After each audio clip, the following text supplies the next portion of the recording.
تیسری بات، رمضان کے نمازیوں پر محنت، رمضانی نمازیوں پر محنت۔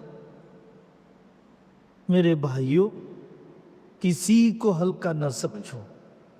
حضرت آقا صلی اللہ علیہ وسلم نے فرمایا بِحَسْبِ امْرِئٍ مِّنَ الشَّرِّ أَن يَحْقِرَ أَخَاهُ الْمُسْلِمَ۔ آدمی کے برا ہونے کے لیے کافی ہے کہ اپنے مسلمان بھائی کو ہلکا سمجھے۔ مغفرت کرنے والے اللہ ہیں، میں اور آپ کون ہیں؟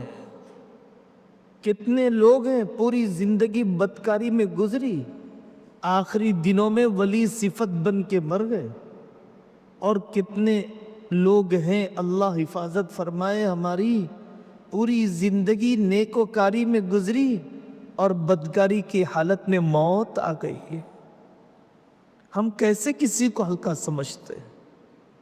رمضان انقلابی بن سکتا ہے، رمضان زندگی میں تبدیلی کا ذریعہ بنایا جا سکتا ہے۔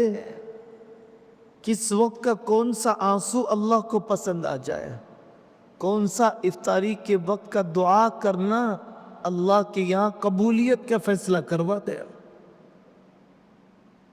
ہر نماز کے بعد آنے والے نمازیوں کا استقبال کرو، بیٹھو ان کے ساتھ، کچھ دین کی باتیں کرو، صرف تنبیہ نہیں، ڈانٹ ڈپٹ نہیں، تادیب نہیں، روک ٹوک نہیں، بلکہ محبت کے ساتھ اللہ والوں کے تذکرے، فضائل اعمال کی تعلیم، کسی اللہ والے کی کتاب، کوئی مستند تفسیر، زمین نرم ہے، طبیعت متوجہ، اللہ کی خاص رحمت اتر رہی ہے، قبول ہونے کی زیادہ امید ہے۔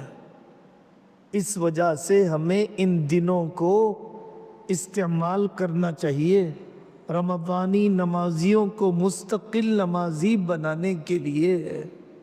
دوستی ہو جائے گی، رمضان کے بعد بھی آئیں گے، دوستی ہو جائے گی، باقی اوقات میں بھی ہم سے ملیں گے۔ واٹس ایپ گروپ بنا لیے جائیں، بالغان کے مکتب کی تشکیل کر لی جائے، اعتکاف میں شریک کر لیا جائے، ان کو کسی رفاہی تنظیم کا حصہ بنا دیا جائے، دعوت و تبلیغ میں ان کے اوقات کا استعمال کر لیا جائے۔ اے مسجد کے ذمہ داروں، اے کمیٹیوں کے صدور، یہ کام زیادہ اہم ہے افطار پارٹیوں کے مقابلے میں۔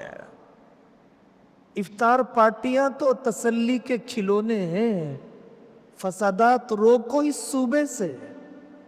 رمضان جب سے شروع ہوا کتنے فسادات ہوئے، کتنی مسجدوں پر حملے ہوئے، کتنے تراویح پڑھنے والوں کی پٹائی ہوئی، بانسواڑے میں کس طریقے سے فساد مچا۔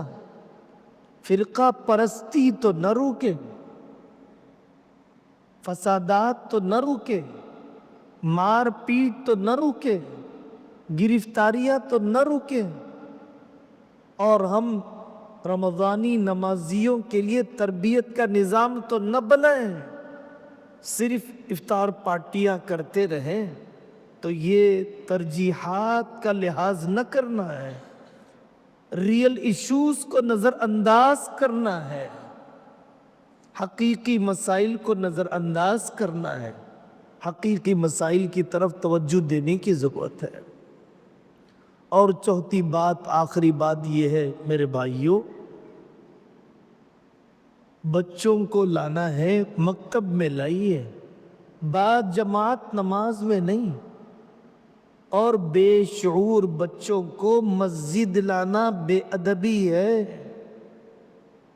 3-4 سال کے بچے اور بچیاں، ایاکم وحیشات الاصوات فی المساجد، مسجدوں میں آواز نہ کرو، مکتب میں نہ لایا جائے، نماز میں لایا جائے، اجتماعات میں نہ لایا جائے، نماز میں لایا جائے۔ اپنی نماز بھی خراب ہوتی ہے، دوسروں کی نماز بھی خراب ہوتی ہے۔ مسجد میں لانے کا جذبہ بہت مبارک، مسجد میں لانے کے لیے اخلاص بہت مبارک، لیکن مسجد میں کم عمر بچوں کو لانے کی اجازت نہیں، اور مکتب میں لاؤ، 7-8 سال کے بچے مکتب میں لاؤ، مکتب میں وہ تعداد نظر نہیں آتی جو نظر آنی چاہیے، تو جہاں لانا چاہیے وہاں نہ لایا جائے، جب نہیں لانا چاہیے اس وقت لایا جائے، تو یہ شوق تو پورا ہو رہا ہے، شریعت پوری نہیں ہو رہی ہے۔ ہم راستہ بنانے والے بنیں گے، رکاوٹ بننے والے نہیں بنیں گے۔